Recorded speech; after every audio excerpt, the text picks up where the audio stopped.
ಇಲ್ಲಲ್ಲ ಮೀನು ಹಿಡಿತಿದ್ದು ಅಲ್ಲಿ. ಇದು ನಾವು ಮೀನು ಹಿಡಿಯೋ ಜಾಗ. ಇವಾಗ ಸೀದಾ ಮಾಸ್ತಿಕಟ್ಟೆಗೆ ಹೋಗ್ತಾ ಇದೀವಿ. ಇದೊಂದು ಸೇತುವೆ ಚಂದ ಇದೆ ಕಣ, ಸಿಕ್ಕಾಪಟ್ಟೆ ನೀರು ಬಂದಿದೆ ಮರ. ಇಲ್ಲೂ ಹಳೆ ಸೇತುವೆ. ಈ ದಾರಿಯಲ್ಲಿ ಹುಷಾರಾಗಿ ಹೋಗ್ಬೇಕು. ಜೋರು ಮಳೆ ಬಂದಾಗ ಎಲ್ಲಾದ್ರೂ ಒಂದ್ ಕಡೆ ಮರ ಬಿದ್ದಿರತ್ತೆ.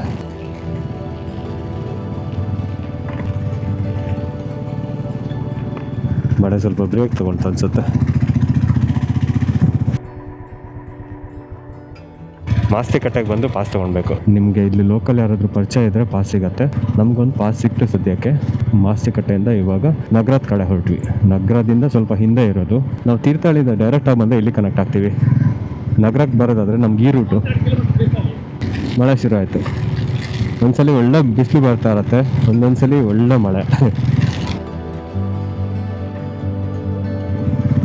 ಇಲ್ಲಿಂದ ಲೆಫ್ಟ್ ತಗೊಂಡು ಒಳಗೆ ಹೋಗ್ಬೇಕು. ಹೌದಾ? ಯಾವತ್ತು? ಮೊನ್ನೆ ನೀವು ಬಂದಾಗ ಹಿಂಗೆ ಹೋಗ್ಬೋದಲ್ಲ? ಫಸ್ಟು ಸಾಫೆ ಹಾಕ್ಲಿ ಹೋಗೋಣ.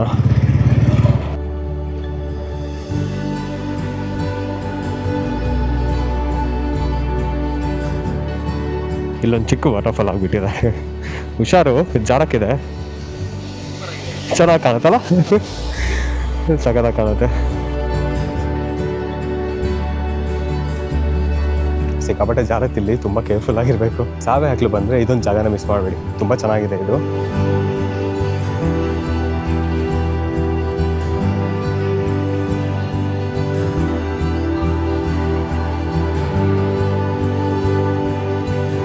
ಓ, ಚಾನಲ್ ಅಲ್ಲಿ ಇಲ್ಲ? ಹೌದಲ್ಲ, ದನ ಎಲ್ಲ ನಿಂತಿದಾವಲ್ಲ ಅಲ್ಲಿ.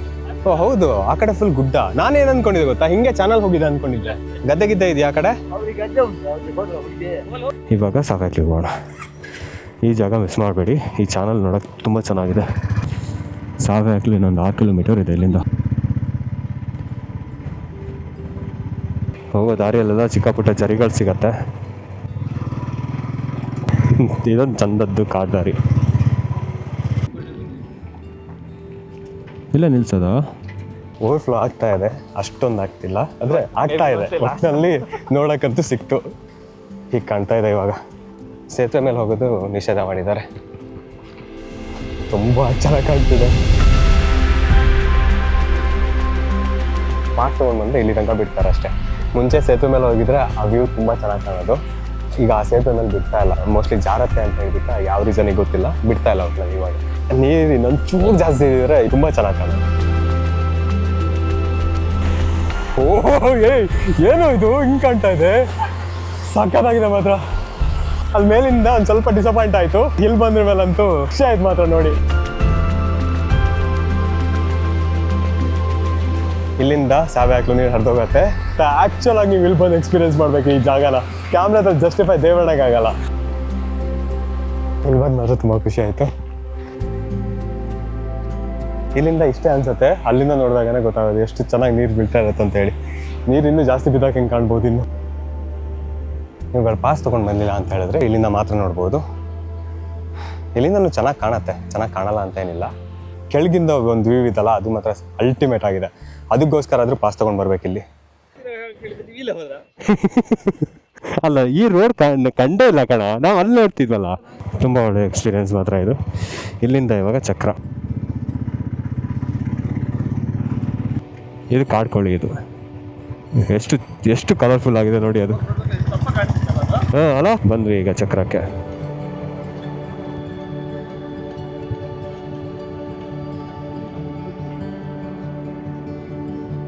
ಓ, ನೀರಲ್ಲಿ ನೋಡಲಿ ಏನು ಸಖತ್ತಾಗ್ತಂತೀವಿ ನೋಡು.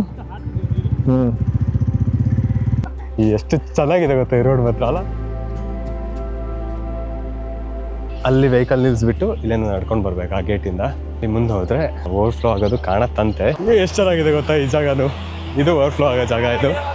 ಓಹೋ, ಸೂಪರ್ ಆಗಿದೆ ಇದು. ಇಲ್ಲಿ ನೋಡಿ, ಇಲ್ಲಿ ಎಷ್ಟು ಚಂದ ಕಾಣುತ್ತೆ. ಇಲ್ಲಿ ಅಷ್ಟು ಗೊತ್ತಾಗಲ್ಲ ನೀರು. ಹಾಂ ಹಾಂ. ಓಹೋ ಅಮ್ಮ, ಹೆಂಗ ನೀರು ಹರಿತಿದಲ್ಲ. ಇದೊಂದು ಮಾತ್ರ ಅದ್ಭುತವಾದ ಜಾಗ. ನೀರು ಅಲ್ಲಿಂದ ಹರ್ಕೊಂಡು ಬಂದು ಹೀಗೆ ಬಂದು ಇಲ್ಲಿಗೆ ಹೋಗುತ್ತೆ. ಸೀದಾ ಕೆಳಗೆ ಅಲ್ಲಿ ಹಾಕ್ತಾ ಇದೆ ನೀರು ಫುಲ್ಲು. ಇಲ್ಲೇನಾದರೂ ಅಧಿಕ ಪ್ರಸಂಗ ಮಾಡಿ ಬಿದ್ದರೆ ದೇವರೊಳಗೆ ಸಿಗಲ್ಲ ಯಾರು, ಹಿಂಗೆ ಹರ್ಕೊಂಡು ಹೋಗ್ಬಿಡ್ತೀವಿ ಅಷ್ಟೇ.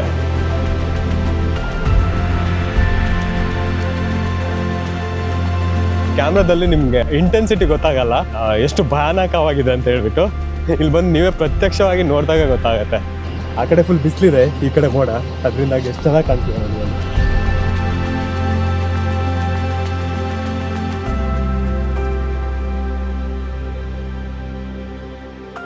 ಈ ಚಕ್ರ ಡ್ಯಾಮ್ ಇದು, ಆ ಕಡೆ ಇರೋದು ಸಾವೆ ಹಕ್ಲು. ಇದೆಲ್ಲ ಇಂಟರ್ ಕನೆಕ್ಟೆಡ್ ಅಂದ್ಕೊಂಡಿದ್ವಿ, ಆದರೆ ಇಂಟರ್ ಕನೆಕ್ಟೆಡ್ ಅಲ್ಲ.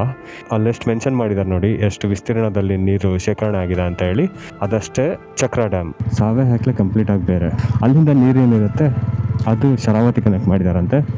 ಇಲ್ಲಿಂದು ಅಷ್ಟೇ, ಇಲ್ಲಿಂದ ಏನು ನೀರಿದೆ ಅದು ಶರಾವತಿ ಕನೆಕ್ಟ್ ಮಾಡಿದಾರಂತೆ. ಸಾವೆ ಹಕ್ಲಿಂದ ಏನು ಓವರ್ಫ್ಲೋ ಆಗುತ್ತೆ ಅಥವಾ ಏನು ನೀರಲ್ಲಿಂದ ಬಿಡ್ತಾರೆ ಅದು 2.5 ಕಿಲೋಮೀಟರ್ ಅಂಡರ್ಗ್ರೌಂಡ್ ಟನಲಿಂದ ಬಂದು ಇದು ಈ ಕೆನಲ್ ಥ್ರೂ ಹೋಗುತ್ತಂತೆ. ಇಲ್ಲಿಂದ ಇವಾಗ ನಗರ ಹೊರಟ್ವಿ. ನಗರದಿಂದ ದೇವಗಂಗೆ ಹೋಗೋಣ ಅಂತ ಹೇಳಿ. ಗಂಟೆ 5 ಆಯಿತು, ಇನ್ನೂ ಊಟ ಮಾಡಿಲ್ಲ. ಫಸ್ಟ್ ಇವಾಗ ಅಲ್ಲಿ ಹೋಗಿ ಊಟ ಮಾಡೋಣ. ಹೆಂಗಿದ್ರೂ ಒಂದು ಅರ್ಧ ಮುಕ್ಕಾಲು ಗಂಟೆ ಆಗುತ್ತೆ. 6 ಗಂಟೆಗೆ ದೇವಗಂಗೆ ಹೋದ್ರೂ ಸಾಕು. ಕತ್ಲಾಗೋದು ಲೇಟ್ ಅಲ್ವಾ, ಏನೂ ತೊಂದರೆ ಇಲ್ಲ. ಒಳ್ಳೆನ ಸಿಗೋ ಒಳ್ಳೆ ಮೀನು ತಿನ್ಬೇಕಾದ್ರೆ ಇಲ್ಲಿಗೆ ಬನ್ನಿ ನಗರಕ್ಕೆ ಬಂದಾಗ ಸರ್ಕಲ್ ಸಿಗುತ್ತೆ. ಸರ್ಕಲಲ್ಲಿ ಅಕ್ಕಪಕ್ಕ ಇರೋ ಹೋಟೆಲ್ಗಳಲ್ಲೆಲ್ಲ ಒಳ್ಳೆ ಮೀನು ಸಿಗುತ್ತೆ. ಎಲ್ಲೆಲ್ಲೋ ಬಕ್ರ ಆಗಬೇಡಿ, ಸಾಕಿದ ಮೀನನ್ನ ತಿಂದು. ಸಾಕಿದ ಮೀನು ತಿನ್ನೋ ತಪ್ಪಂತ ಹೇಳಲ್ಲ, ಆದರೆ ಅದು ಹೊಳೆ ಮೀನಲ್ಲ, ಅದು ನ್ಯಾಚುರಲ್ ಆಗಲ್ಲ, ಬೆಳೆಸಿರೋ ಮೀನುಗಳವು. ಒಳ್ಳೆ ಊಟ ಆಯಿತು. ನಗರಕ್ಕೆ ಹೋಗೋ ಮುಂಚೆ ಸರ್ಕಲಲ್ಲಿ ಲೆಫ್ಟ್ ಹೋಗಬೇಕು ದೇವಗಂಗೆ ಹೋಗೋದಾದರೆ. 1.5 ಕಿಲೋಮೀಟರ್ ದೇವಗಂಗೆ.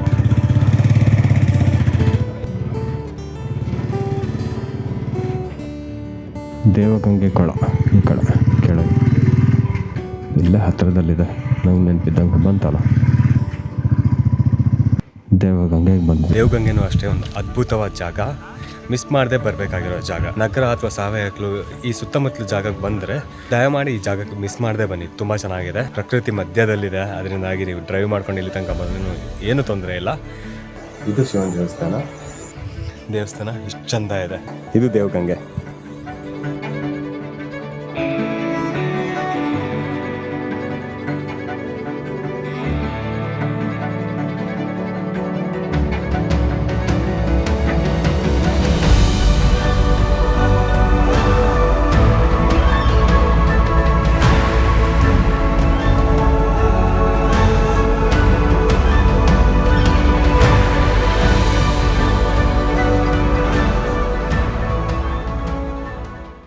ಇಲ್ಲಿರೋ ದೊಡ್ಡ ಕೊಳ ಇದು. ಇಲ್ಲಿಂದ ನೀರು ಓವರ್ಫ್ಲೋ ಆಗಿಬಿಟ್ಟು ಆ ಕಡೆ ಹೋಗುತ್ತೆ. ಇದೆಷ್ಟು ಚೆನ್ನಾಗಿ ಡಿಸೈನ್ ಮಾಡಿದೆ ನೋಡಿ, ಒಳಗಡೆ ನಾನು ನೀರು ಬರುತ್ತೆ. ಇಲ್ಲಿ ಕನೆಕ್ಟ್ ಆಗಿದೆ. ಇಲ್ಲಿಂದ ಈ ಚಿಕ್ಕ ಕಾಲುವೆಯಿಂದ ಹಾಕ್ಕೊಂಡು ಹೋಗುತ್ತೆ. ಮಧ್ಯದಲ್ಲಿ ಮತ್ತೆ ಚಿಕ್ಕ ಚಿಕ್ಕ ಕಲ್ಯಾಣಿಗಳ ಥರ ಏನಿದೆ, ಆ ಎಲ್ಲ ಕಲ್ಯಾಣಿಗಳು ಇಲ್ಲಿ ಕನೆಕ್ಟ್ ಆಗಿದೆ. ಅದರಲ್ಲೂ ಜಲ ಬರ್ತಾ ಇದೆ, ಅದರಲ್ಲೂ ಜಲ ಬರ್ತಾ ಇದೆ.